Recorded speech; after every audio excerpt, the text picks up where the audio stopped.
കേരളത്തിൽ നിയമസഭാ തെരഞ്ഞെടുപ്പ് നടക്കാൻ ഇനി ഏതാണ്ട് ഒരു വർഷവും ചില്ലറ മാസങ്ങളുമേ ഉള്ളൂ. നമ്മുടെ രാഷ്ട്രീയ പാർട്ടികളൊക്കെ അതിനുള്ള തയ്യാറെടുപ്പുകൾ ആരംഭിച്ചു കഴിഞ്ഞു. ഈ BJP കേരളത്തിൽ ഒരു സീറ്റ് പോലും ഇല്ലാതെ തെരഞ്ഞെടുപ്പിൽ മത്സരിക്കുകയാണ് ഇക്കുറി. എന്താണ് BJPയുടെ തെരഞ്ഞെടുപ്പ് തന്ത്രങ്ങൾ എന്തൊക്കെയാണ്? BJP വലിയ മാസ്റ്റർ പ്ലാനോട് കൂടിയൊക്കെയാണ് ഇത്തവണ ഇറങ്ങാൻ പോകുന്നത്.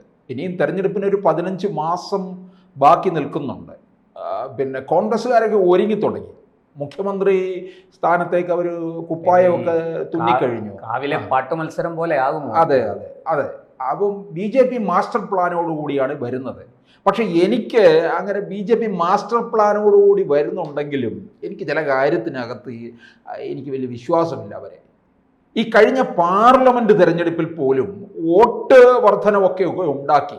പക്ഷേ അടുത്ത വരാൻ പോകുന്ന തെരഞ്ഞെടുപ്പിൽ ഇത് ഫലവത്താകുന്നത് ഒരു ഉറപ്പില്ലാത്ത രീതിയാണ്. 11 നിയമസഭാ മണ്ഡലങ്ങളിൽ അവർ ഒന്നാം സ്ഥാനത്ത് എന്നൊരു കണക്കുണ്ട്. ആ സ്റ്റാറ്റിസ്റ്റിക്സ് അവിടെ നിൽക്കട്ടെ. 1980 രൂപീകൃതമായ പാർട്ടിയാണ് അല്ലേ? 82 മുതൽ ഇവർ കേരളത്തിൽ മത്സരിക്കുന്നുണ്ട്. 82 മുതൽ മത്സരിക്കുകയാണ്. ഇതുവരെ ഉണ്ടാക്കിയ നേട്ടം എന്തൊക്കെയാണെന്ന് നോക്കെ. 2004 കേരളത്തിൽ പാർലമെൻറ്റ് സീറ്റ് ഒരു സീറ്റ് നേടി. അത് PC തോമസ്. അത് NDA മുന്നണി എന്നുള്ള രീതിയിലാണ് മൂവാറ്റുപുഴ മണ്ഡലത്തിൽ നിന്ന്. പിന്നെ അത് കഴിഞ്ഞാൽ പിന്നെ ഉണ്ടാകുന്നത് 2016 നേമം മണ്ഡലത്തിൽ, പിന്നീട് നിയമസഭാ മണ്ഡലത്തിൽ 2021 കളഞ്ഞു കുളിച്ചു. 2024 വന്നിട്ട് തൃശ്ശൂർ പാർലമെന്റ് മണ്ഡലത്തിൽ. ഇനി ഈ 2004 ഇവിടെ അത് മുന്നണി ആയിരുന്നല്ലോ PC തോമസ് ജയിച്ചു വന്നത്. ഇനി 2016 വരാം. എന്തുകൊണ്ടാണ് O രാജഗോപാൽ വിജയിച്ചത്?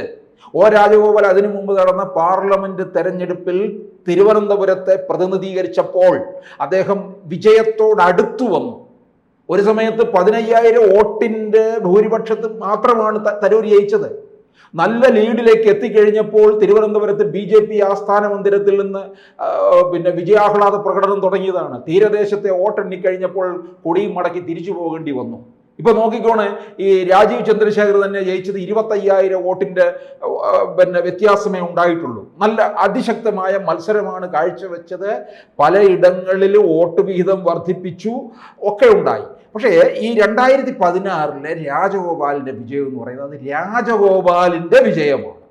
രാജഗോപാൽ എന്ന് പറയുന്ന വ്യക്തിക്ക് കിട്ടിയ വിജയമായിട്ടാണ് എനിക്ക് വിലയിരുത്താൻ കഴിയുന്നത്.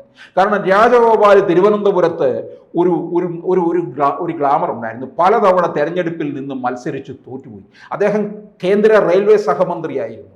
തിരുവനന്തപുരത്ത് നിന്ന് ഒരു 4-5 ട്രെയിൻ അടുപ്പിച്ച് ഓടാൻ തുടങ്ങിയത് ഏത് സമയത്താണ്? അദ്ദേഹം റെയിൽവേ സഹമന്ത്രി ആയിരുന്ന കാലത്താണ്. അല്ലെങ്കിൽ തിരുവനന്തപുരത്ത് റെയിൽവേ സ്റ്റേഷനിൽ രാവിലെ പോയി നിന്ന് കഴിഞ്ഞാൽ പിന്നെ അടുത്തത് 3 മണിക്കൂർ കഴിഞ്ഞും 4 മണിക്കൂർ കഴിഞ്ഞും പിന്നെ അത് കഴിഞ്ഞ് വൈകുന്നേരവും പിന്നെ രാത്രിയിലുമാണ്. പാലക്കാട്ടുകാർക്ക് ട്രെയിൻ ഇല്ലായിരുന്നു. അവർക്കൊക്കെ ട്രെയിൻ എത്തിച്ചു കൊടുത്തു. എത്ര ട്രെയിനാണ് വരികയും പോവുകയും ഒക്കെ ചെയ്തത്? അത് തിരുവനന്തപുരത്തുകാർ നന്നായിട്ട് മനസ്സിലാക്കി. പിന്നെ അദ്ദേഹത്തിനോടൊരു പ്രത്യേക സ്നേഹം എല്ലാവർക്കും തിരുവനന്തപുരത്തുകാർക്ക് ഉണ്ട്. അതുകൊണ്ട് എന്ത് പറ്റി? 2016 അദ്ദേഹം നേമത്ത് നിന്ന് വിജയിച്ചു. വ്യക്തിപരമായ വോട്ടുണ്ട് അതിനകത്ത്. വ്യക്തിപരമായ വോട്ടുണ്ടെന്നുള്ളത് ഉറപ്പാണ്. അദ്ദേഹം വ്യക്തിപരമായ വോട്ട് പാർലമെന്റ് തെരഞ്ഞെടുപ്പിൽ നേടിയത് കൊണ്ടാണ് തരൂരിന്റെ ഭൂരിപക്ഷം കുറയ്ക്കാൻ സാധിച്ചതെന്നുള്ളത്. സാർ, ഒരു കാര്യം ചോദിക്കട്ടെ. അന്ന് നേമത്ത് ഈ UDF വളരെ ദുർബലനായ ഒരു സ്ഥാനാർത്ഥിയെ നിർത്തുകയും തെരഞ്ഞെടുപ്പിൽ വേണ്ട വിധത്തിൽ പ്രചാരണ പ്രവർത്തനങ്ങൾ നടത്തുകയും ചെയ്തില്ല എന്നൊരു ആക്ഷേപം LDF ഉന്നയിച്ചിട്ടുണ്ട്. അത് അദ്ദേഹത്തെ സഹായിക്കാനെന്നുള്ള മട്ടിൽ നിന്ന് അതൊന്നും അങ്ങനെ അത്തരത്തിലുള്ള രീതിയിലേക്ക് ഞാൻ പോകുന്നില്ല. അതിനപ്പുറം രാജഗോപാൽ വ്യക്തിപരമായ വോട്ട് നേടിയിട്ടുണ്ട് എന്നുള്ളത് ഉറപ്പായ കാര്യം തന്നെയാണ്. പിന്നെ ഞാൻ ചോദിച്ചോട്ടെ, പിന്നെ എന്തുകൊണ്ട് 2021 അദ്ദേഹത്തെ ഇറക്കിയില്ല? അദ്ദേഹത്തെ അവിടെ എന്തുകൊണ്ട് BJP സ്ഥാനാർത്ഥി തോറ്റുപോയി എന്നൊക്കെയുള്ള ചോദ്യം വരുന്നില്ലേ? 2021 മത്സരിച്ചത് ആരായിരുന്നു? കുമ്മനമാണ്. കുമ്മനത്തിനും വളരെ ജനപ്രീതിയുണ്ട്. പക്ഷെ അതിനപ്പുറത്തെ ജനപ്രീതി രാജഗോപാലിലുണ്ട്. ഈ രാജഗോപാൽ വിജയിച്ചു കഴിഞ്ഞ് ഈ ആൾക്കാർക്കൊക്കെ എന്താണെന്ന് അറിയാമോ? എവിടെ ഈ മണ്ഡലത്തിൽ ഏത് വീട്ടിൽ മരണവും വിവാഹവും ഒക്കെ നടന്നു കഴിഞ്ഞാലും അവിടെ MLA ചെന്ന് കഴിഞ്ഞാൽ അത് വലിയ കാര്യമായിട്ട് എടുക്കും. നാട്ടിൽ വികസന പ്രവർത്തനമൊന്നും വേണമെന്നില്ല. രാജഗോപാലിനെ സംബന്ധിച്ചിടത്തോളം അദ്ദേഹത്തിനെതിരെ ആരോഗ്യ പ്രശ്നം എന്ന് പറഞ്ഞാൽ അദ്ദേഹം അത്രയും പ്രായമുള്ള ആളാണ്. അദ്ദേഹത്തിന് ഈ ഓടി എത്താനായിട്ട് സാധിക്കത്തില്ല. അത് ചെയ്യേണ്ടത് പാർട്ടിയുടെ പ്രവർത്തകരാണ്. പക്ഷേ MLA ചെല്ലേണ്ടടുത്ത് MLA തന്നെ ചെന്നേ പറ്റുകയുള്ളൂ. അപ്പോൾ അങ്ങനെ ഒരു വിജയമാണ് നേമത്ത് കണ്ടതെങ്കിൽ ഇനി 2024 തൃശ്ശൂരിലെ വിജയത്തിലേക്ക് വരാം.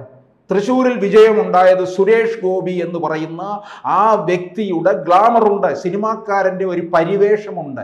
പിന്നെ ഇദ്ദേഹം വലിയ ചാരിറ്റി പ്രവർത്തനം നടത്തുന്ന ആളാണ്. അതിനോടൊപ്പം അദ്ദേഹത്തിന് ഈ കരിവന്നൂരും കൂടെ കിട്ടി, അത് നന്നായി മുതലെടുത്തു. പിന്നെ അതുപോലെ തന്നെ തൃശ്ശൂർ പൂരം കലക്കി.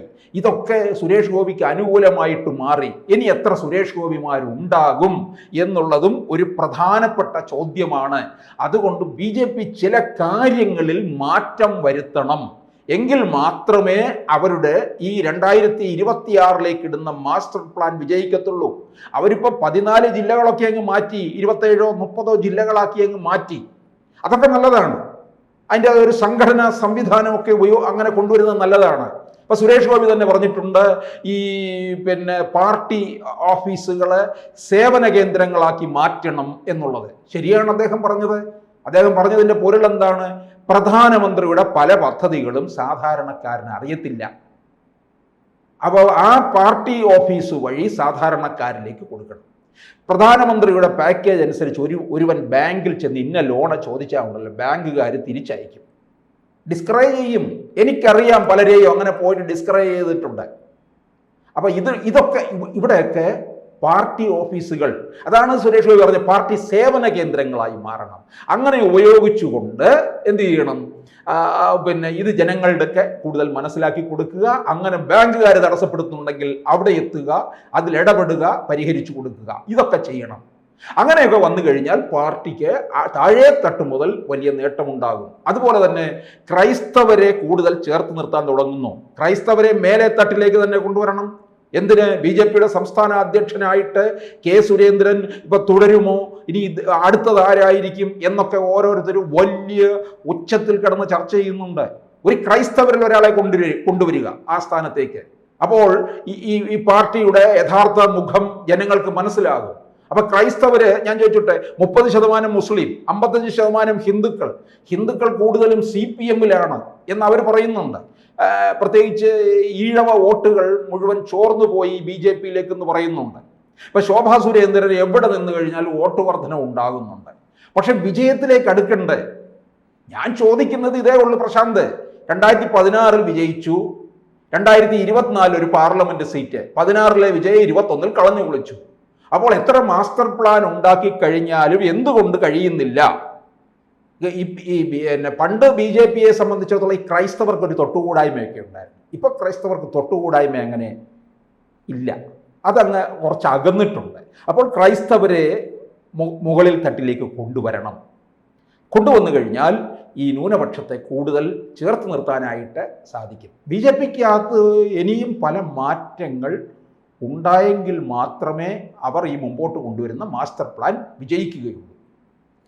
അപ്പോൾ സാറ് പറയുന്നത് മാസ്റ്റർ പ്ലാൻ കൊണ്ട് മാത്രം കാര്യമില്ല, ഇത്തരത്തിലുള്ള ചില അഴിച്ചുപണികളും ചില കൂട്ടിച്ചേർക്കലുകളും ഒക്കെ BJP ഒരു രാഷ്ട്രീയ പാർട്ടി എന്നുള്ള നിലയ്ക്ക് നടത്തണം. എങ്കിൽ മാത്രമേ അവർക്ക് തെരഞ്ഞെടുപ്പുകളിൽ വിജയിച്ച് മുന്നേറാൻ സാധിക്കുകയുള്ളൂ, MLA-മാരെ ലഭിക്കുകയുള്ളൂ എന്നാണ്. തീർച്ചയായിട്ടും. കൂടുതൽ വാർത്തകളും വിശേഷങ്ങളും നിങ്ങളിലേക്ക് എത്താൻ ABC മലയാളം സബ്സ്ക്രൈബ് ചെയ്യുക, ബെൽ ബട്ടണും അമർത്തുക.